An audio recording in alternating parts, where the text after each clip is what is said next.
Bapak, Ibu, Sister, teman-teman sekalian, pada malam hari ini saya hendak menyampaikan renungan berdasarkan Injil pada hari Sabtu, bukan berdasarkan Injil pada hari Minggu, biar tidak double nanti renungannya. Kalau hari ini, malam ini kita menggunakan Injil besok, nanti Anda mendengar Injil besok, khotbah besok, malam hari ini sudah didengar, besok mendengar lagi. Maka saya mengambil Injil hari ini. Injil hari ini dari Lukas 8 ayat 4 sampai 15. Kalau belum ada yang ditugas, maka saya yang akan membaca. Banyak orang datang berbondong-bondong dari kota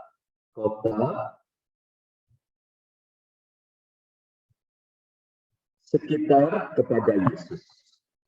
Maka Yesus berkata dalam suatu perumpamaan, ada seorang penabur keluar menaburkan benih.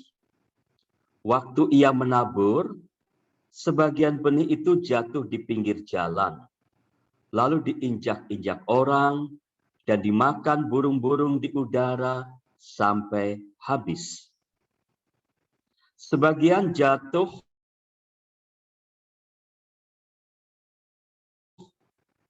sebentar, lalu layu karena tidak mendapat air. Sebagian lagi jatuh di tengah semak duri, sehingga terhimpit sampai mati oleh semak-semak yang tumbuh bersama-sama.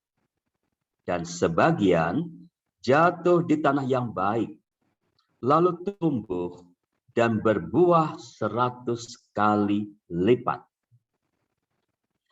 Sesudah itu Yesus berseru, barang siapa mempunyai telinga untuk mendengar, hendaklah mendengar. Para murid menanyakan kepada Yesus maksud perumpamaan itu. Yesus menjawab, kalian diberi kurnia mengetahui rahasia kerajaan Allah. Tetapi hal itu diwartakan kepada orang lain dalam perumpamaan, supaya sekalipun memandang, mereka tidak melihat, dan sekalipun mendengar, mereka tidak mengerti.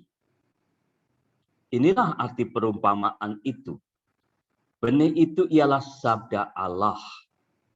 Yang jatuh di pinggir jalan ialah orang yang telah mendengarnya, kemudian datanglah iblis, lalu mengambil sabda itu dari dalam hati mereka, supaya mereka jangan percaya dan diselamatkan. Yang jatuh di tanah yang berbatu-batu ialah orang yang setelah mendengar sabda itu, menerimanya dengan gembira. Tetapi mereka tidak berakar. Mereka hanya percaya sebentar saja, dan dalam masa pencobaan mereka murtad. Yang jatuh dalam semak duri ialah orang yang mendengar sabda itu, dan dalam pertumbuhan selanjutnya mereka terhimpit oleh kekhawatiran, kekayaan, dan kenikmatan hidup, sehingga tidak menghasilkan buah yang matang. Yang jatuh di tanah yang baik ialah orang yang mendengar sabda itu dan menyimpannya dalam hati yang baik dan menghasilkan buah dalam ketekunan. Demikianlah sabda Tuhan. Terpujilah Kristus. Bapak, Ibu, Suster, teman-teman sekalian, saya senang melihat tadi yang bersama kita berdoa sekitar 100 orang. Dan meskipun petugasnya gonta-ganti, semua bisa berjalan dengan lancar. Itu artinya setiap orang sungguh-sungguh memperhatikan slide demi slide, doa demi doa. Terima kasih karena mengundang saya kembali. Apalagi ternyata kita bertemu dalam rangka novena Padre Pio. Saya ngefans kepada Padre Pio itu. Bapak, Ibu, saudara-saudari, suster, teman-teman, kita masih berada dalam bulan September. Bulan yang memanggil kita untuk mendengarkan, membaca, dan merenungkan kitab suci lebih sering daripada di bulan yang lain. Tujuan dijadikannya bulan September sebagai bulan kitab suci adalah untuk membantu kita semua menjadi lebih akrab dengan sabda Tuhan. Nah, saya mau bertanya, apakah Anda pernah menghitung ada berapa perumpamaan di dalam seluruh Injil? Ada yang tahu? Nanti kalau jawabannya betul, sudah disiapkan hadiah oleh Ibu Regina ataupun Ibu Vero. Ayo, siapa yang tahu ada berapa perumpamaan di dalam Injil? Yang tahu ya saya. Jumlahnya 64. 64. Saya tanya lagi, ada berapa perumpamaan dalam Injil Lukas? Itu tanya kepada Google akan ketemu, tetapi nyarinya yang agak lama. Jawabannya 28. Nah, paling tidak malam ini Bapak Ibu Suster dapat pengetahuan jumlah perumpamaannya ada 64 di dalam Injil.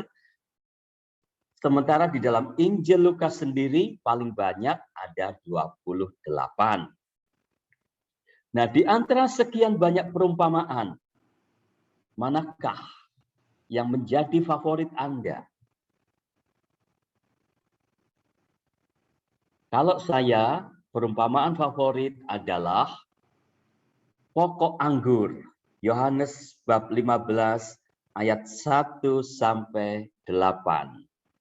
Dan Bapa yang penuh belas kasih atau anak yang hilang. Di dalam Lukas bab 15 ayat 11 sampai 32. Itu dua perumpamaan yang paling saya sukai. Bapak Ibu mungkin punya favorit yang lain. Nah, Bapak Ibu, saudara-saudari, suster, apakah sebabnya Tuhan Yesus suka memakai cerita atau perumpamaan ketika beliau mengajar? Sekurang-kurangnya ketika saya merenungkan ada 3 jawaban. Yang pertama, supaya ajarannya mudah diingat dan direnungkan. Cerita atau perumpamaan itu bagaikan sumur yang airnya berlimpah. Tidak akan pernah habis ditimba. Selalu bisa menemukan inspirasi atau pelajaran baru yang berharga setiap kali kita merenungkannya. Misalnya perumpamaan yang tadi kita dengar. Perumpamaan tentang penabur. Ada banyak pesan yang bisa kita gali dari perumpamaan itu.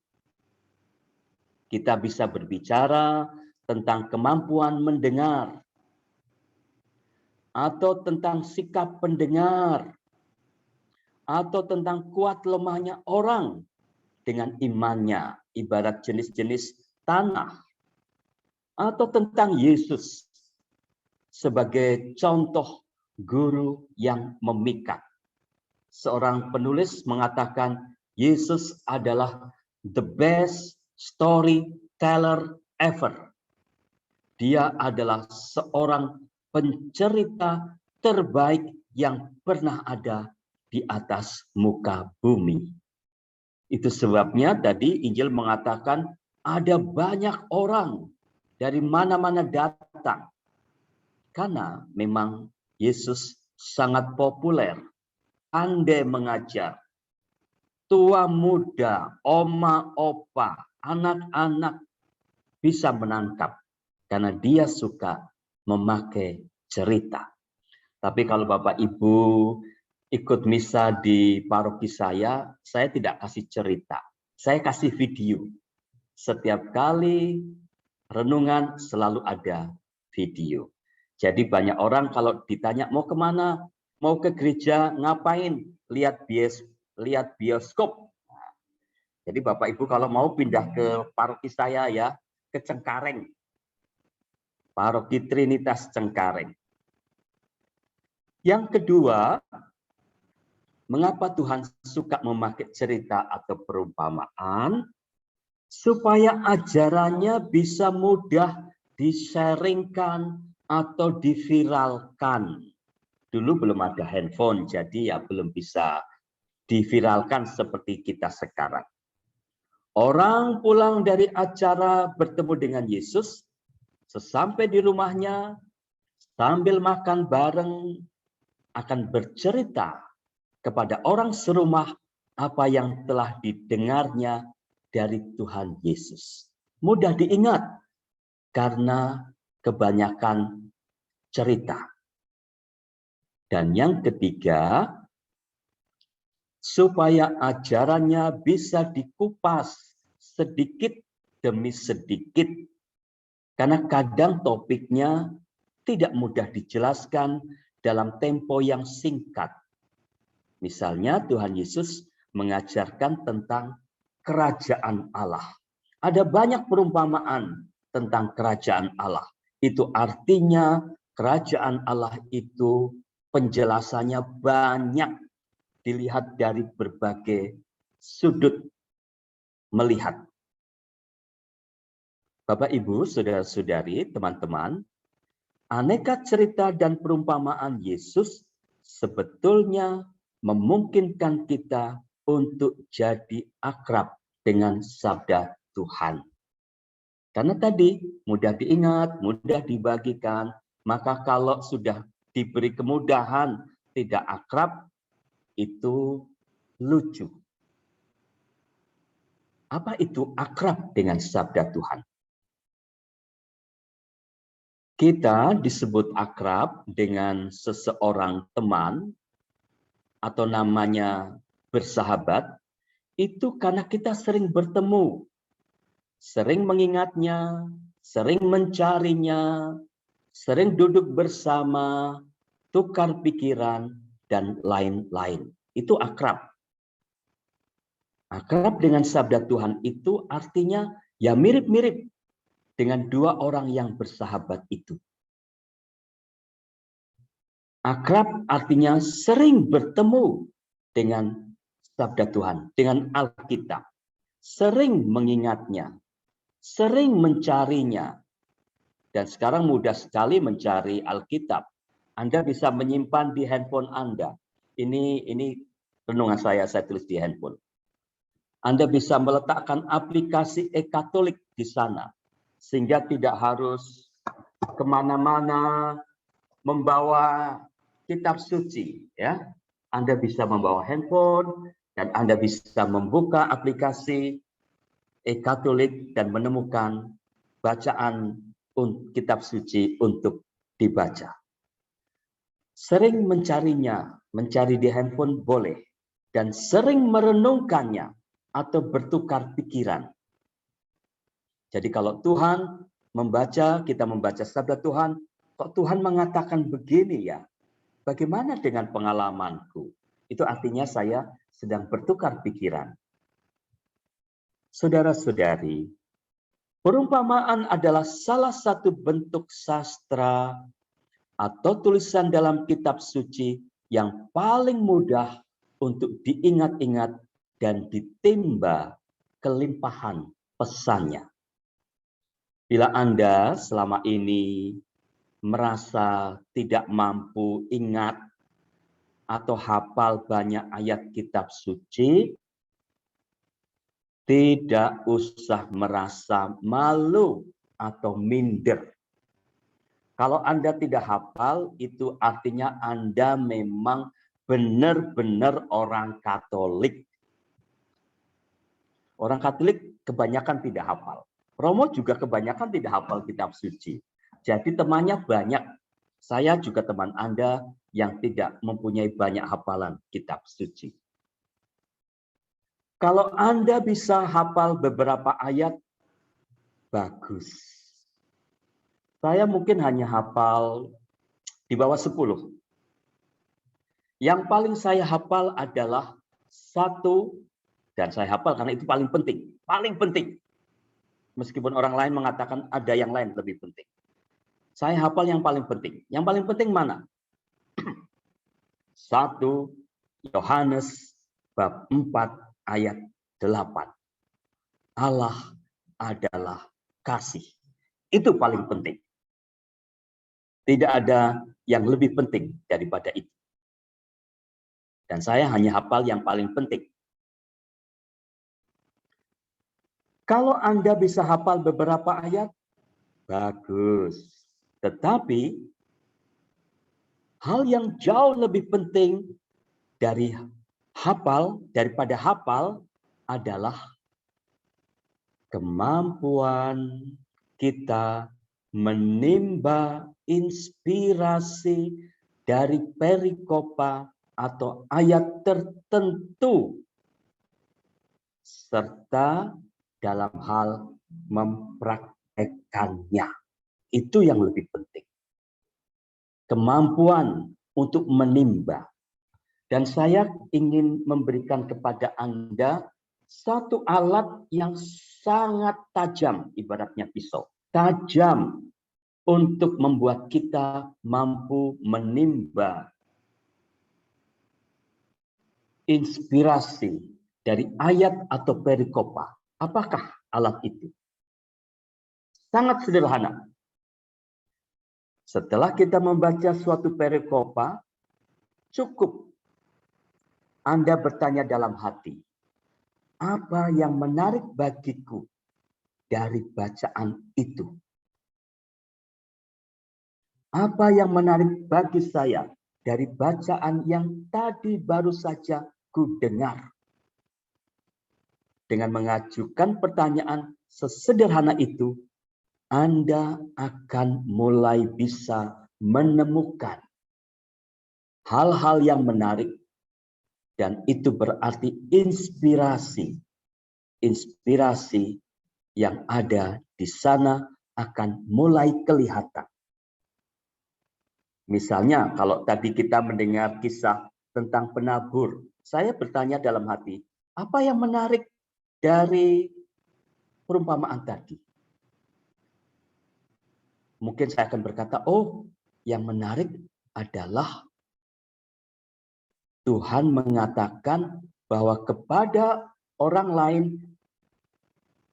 diberikan dalam perumpamaan, tetapi kepada para murid diberikan artinya. Kok begitu ya? Karena satu kata. Orang-orang diberi perumpamaan, orang-orang itu hanya mendengar. Maka tidak menangkap. Tetapi kalau orang-orang itu mendengarkan, baru dia akan mulai menangkap. Benih yang jatuh di tanah yang subur adalah orang yang mendengar dan menyimpannya. Itu artinya mendengarkan. Adakan. Kalau disimpan itu artinya dirawat, dilus-lus, diingat-ingat, itu artinya disimpan. Nah, karena sering direnung-renung, dilihat-lihat, dipikir-pikir, akhirnya orang menemukan sesuatu yang berharga di sana. Jadi itu pisaunya Bapak Ibu. Itu yang saya pakai selama 24 lebih dari 24 tahun sebagai imam. Pokoknya ketemu bacaan apapun, pertanyaan pertama yang saya munculkan adalah apa yang menarik. Maka akan ketemu. Bapak, Ibu, Saudara-saudari, hari Minggu yang lalu, semoga Anda masih ingat, Rasul Yakobus dalam suratnya pada bab 2 ayat 17 berkata, itu bacaan kedua hari Minggu yang lalu. Dia berkata, jika iman itu tidak disertai perbuatan, maka iman itu pada hakikatnya adalah mati. Apa maksudnya mati? Maksudnya, ya iman macam itu tidak akan membawa kita kemana-mana. Maka iman kita memang perlu diungkapkan dan diwujudkan.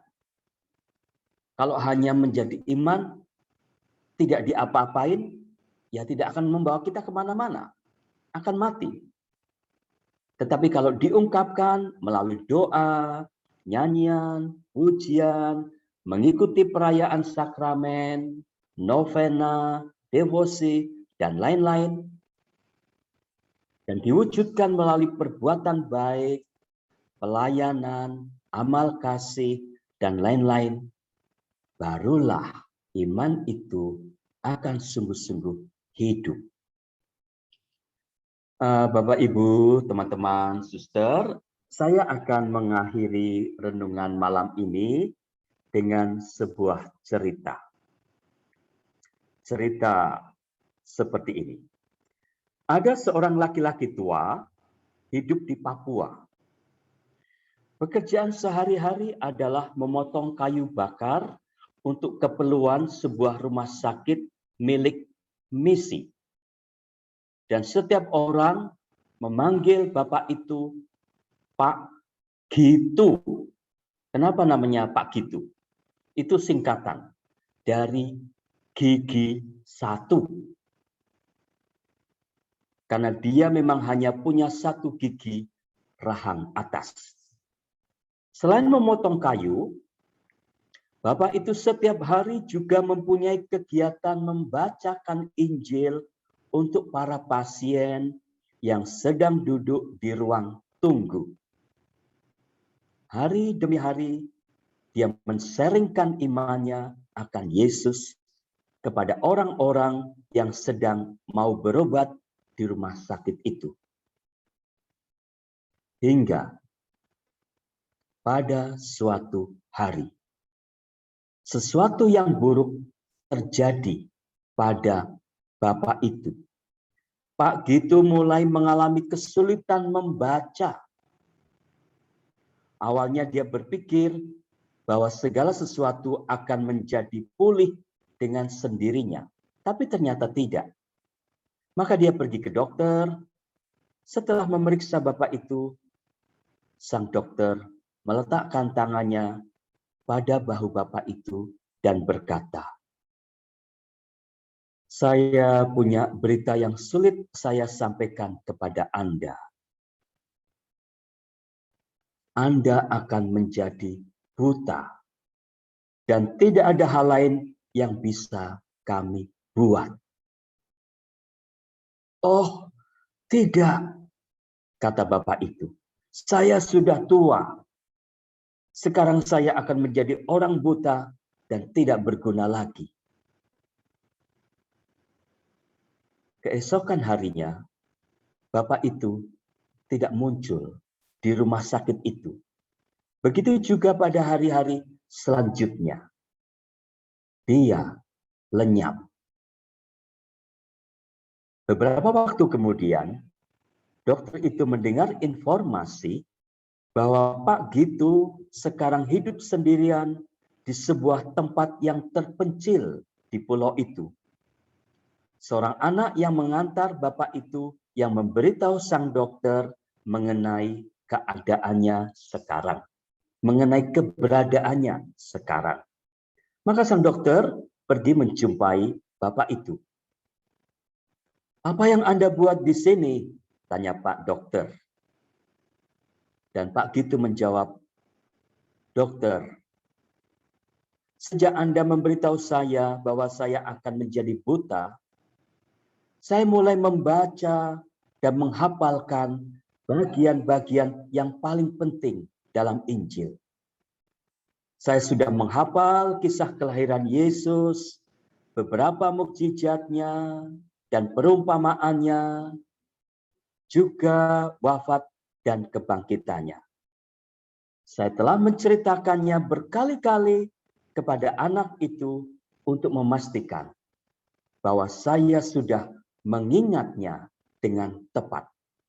Dalam 1 minggu, dokter, saya akan kembali ke rumah sakit lagi untuk bercerita tentang Yesus kepada para pasien." Teman-teman sekalian, Bapak, Ibu, Suster, semoga kita semua akan makin akrab dengan sabda Tuhan. Amin.